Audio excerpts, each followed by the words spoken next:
இலக்கு ஒன்றை தேர்ந்தெடு, உணர்விலும் உறக்கத்திலும் அதையே நினைத்திரு, கனவு நனவாகும், இலக்கு எளிதாகும். ஆமாங்க, இன்னைக்கு தாட் இதுதான். இலக்கு நமக்கான நம்ம வாழ்க்கையின் லட்சியம் என்ன, எதை நோக்கி நம்ம போய்கிட்டு இருக்கோம், நம்மளுக்கான இலக்கை தேர்ந்தெடுங்க. அந்த இலக்கை நம்மளுடைய உணர்வில், நம்மளுடைய உறக்கத்தில், நம்மளுடைய செயல்பாட்டில், நம்மளோட சிந்தனையில் கொண்டு வந்து வைங்க. ஸோ அப்படி நம்ம எளிமையாக அதை நினைக்கும்போது, இதை முடியுமா முடியாதா, இந்த இலக்கு பெரிதாக இருக்குதே, என்னோடய முயற்சி சிறியதாக இருக்குதே அப்படின்னு நீங்கள் நினைக்கலாம். முயற்சி சிறியதாக இருந்தாலும் நீங்கள் தினம் தினம் முயற்சிக்கும் போது அது ஒரு பெரும் முயற்சியாக ஏற்படும். அந்த பெருமுயற்சி ஒரு நல்ல முடிவை, நல்ல வெற்றியை உங்களுக்கு தரும். அப்படி தான் நிறைய சாதனையாளர்கள் அவங்களுடைய வாழ்க்கையில் நினச்ச உயரத்தை அடைஞ்சிருக்கிறாங்க. இதுதான் வாழ்வின் யதார்த்தம்.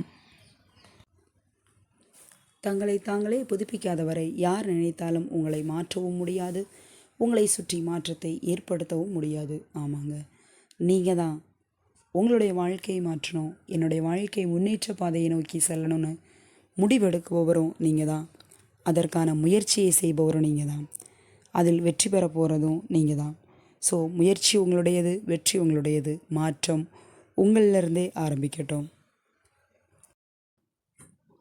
இன்றைய சிந்தனைக்கு, நம்ம வாழ்ந்துட்டுருக்க இந்த வாழ்க்கையில் எத்தனையோ பிரச்சனைகள், எத்தனையோ நாட்கள் நம்மளால் கடக்க முடியாதா அப்படிங்கிற அளவுக்கு ஏற்படுது. ஸோ அப்படி வர்ற பிரச்சனைகளை நம்ம சரியான முறையில் அணுகணும். அதை பாருங்களேன், அதுக்கான தீர்வு மிகச்சிறியதாக தான் இருக்கும். அந்த தீர்வை நம்ம காணாமலே விட்டுட்டோம் அப்படின்னா அந்த பிரச்சனை பெருசாக ஒரு நாளில் நம்ம வாழ்க்கையை புரட்டி போடுற அளவுக்கு, பெரும் மாற்றத்தை ஏற்படுற அளவுக்கு கொண்டு வந்து விடும். ஸோ அதற்காக சிறு தெளிவில்லாத வினாவிற்கு ஒரு சிறந்த விடை மௌனம், ஒரு சிறு சிக்கலான சூழ்நிலைக்கும் சிறந்த எதிர்வினை புன்னகை. ஸோ இந்த மாதிரி நம்மளோட வாழ்க்கையில் இதை நம்ம பயன்படுத்தணும் அப்படின்னா ஒவ்வொரு பிரச்சனையும் நமக்கு அது ஒரு பெரிய பிரச்சனையாக மாறாத அளவுக்கு அதிலிருந்து நீங்கள் உங்களை காத்துக்கொள்ளலாம். உங்களுக்கு வாழ்க்கையில் ஏற்படக்கூடிய சில எதிர்வினை மாற்றங்களையும் நீங்கள் சரிப்படுத்தி கொள்ளலாம். வாழ்க்கையை சிறப்பாக வாழ நினைத்தால் இறைவன் தந்த ஒவ்வொரு நாளையும் ஒரு வரமாக நினைத்து வாழுங்கள்.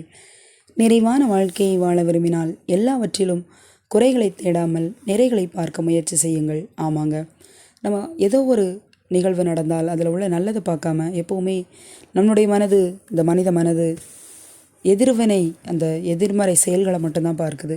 ஸோ அந்த மாதிரி இல்லாமல் நேர்மறையாக நடந்த நல்ல விஷயங்களை மட்டும் பார்ப்போம். அற்புதமான ஒரு வாழ்க்கையை வாழ விரும்பினால் இறைவனிடம் சரணடைந்து விடுங்கள். வாழ்வில் நடப்பதை ஏற்றுக்கொள்ளுங்கள். ஆமாங்க, இது இப்படி தான் இருக்கணும், இதை மாதிரி இருந்தால் நல்லாயிருக்கும்னு சொல்லிட்டு எதிர்பார்க்கிறத விட்டுட்டு எதிர்பார்த்து ஏமாற்றங்கள் தான் கிட்டும். அப்படி இல்லாமல் நடப்பதை ஏற்றுக்கொள்ளுங்கள். ஒவ்வொரு நாளும் 24 மணி நேரம் தான், அதில் எந்த மாற்றமும் இல்லை. ஆனால் ஒரு நாள் போல் மற்றொரு நாள் அமையாது. ஒவ்வொரு நாளும் புதிய புதிய நபர்கள் நம்மளுடைய வாழ்க்கையில் வருவாங்க. புதிய புதிய நபர்களை சந்திக்கிற மாதிரி சூழ்நிலைகள் ஏற்படும். புதிய புதிய தேடல்கள், புதிய புதிய பிரச்சனைகள், நல்ல நண்பர்கள் எத்தனையோ கடந்து போக முடியும். அதனால் இறைவன் வசம் ஒப்படைத்து மகிழ்ச்சியோடு வாழுங்க. பிறரை பார்த்து ஏங்காமல், யாரோடும் உங்களை ஒப்பிடாமல், பிரபஞ்சம் உங்களுக்காக வகுத்த பாதையில் உற்சாகமாக பயணம் செய்யுங்கள். உங்கள் வாழ்க்கையே மிக அற்புதமாக மாறும். வாழ்க்கையில் முன்னேறதுக்கு நம்ம ரொம்ப போராட வேண்டியிருக்கு. அந்த போராட்டம் எப்படி இருக்கும் தெரியுமா?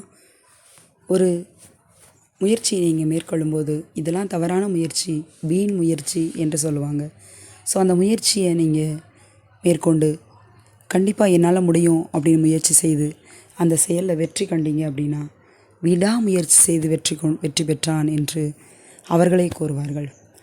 இவனால் இதை செய்ய முடியாது என்று சொன்னவர்கள் இதை எப்படி செய்தாய் என்று சொல்லும் வரை, அதாவது உங்களிடம் ஒரு வினா கேட்கும் வரை, உங்கள் வெற்றியை, உங்களுடைய லட்சியத்தை நீங்கள் அடைந்த அந்த பாதையை பற்றி அவர்கள் விசாரிப்பதன் வரைக்கும் உங்களுடைய போராட்டம், உங்களுடைய இலக்கிய நோக்கிய பயணம் மிகவும் முக்கியமானதாக இருக்கணும்.